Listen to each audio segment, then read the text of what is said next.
here.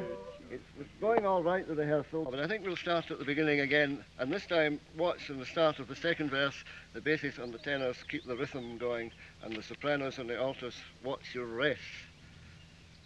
Okay, we'll try it again. 1, 2. Hen Clotter. That's a weaving song. They're stretching the tweed. Is there really a Gaelic revival then on the island? Well, I would like to think there is, and I must really say, since starting the branch of Uncommon, that we have had tremendous support, and it really does look like a revival. And we have the choir now practicing for the Maud, as you know, and then we have free classes teaching Gaelic in Lamlash High School, and they're coming on very well. And Mr. John MacDonald of Whitingby teaches the choir the Gaelic. Are you a Gaelic speaker yourself?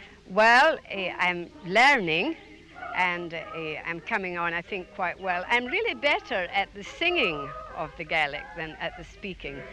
But, you know, my ancestors all spoke the Gaelic, and it's just about 100 years since, and there was nothing else but Gaelic spoken in Arran then. And so we are hoping for this revival, because it really would be a shame to let this beautiful Scottish language die. And so this has been most encouraging, this so far in Arran. I hear you have plenty of Cèilidhs too. Oh yes, we've plenty of Cèilidhs, and they go on to the wee small oors, as the saying goes. But they're great fun, and of course they're always making funds for the Maud. And also headquarters are very pleased, headquarters of Uncommon, because they need all the support too. And the more branches, the more help to them. Well, what is the second piece that you'll be singing at the Maud? Well, it's Shimo Lennon. What does that mean? That means she is my sweetheart. And it's a very beautiful piece too. Well, let's hear it now then, shall we?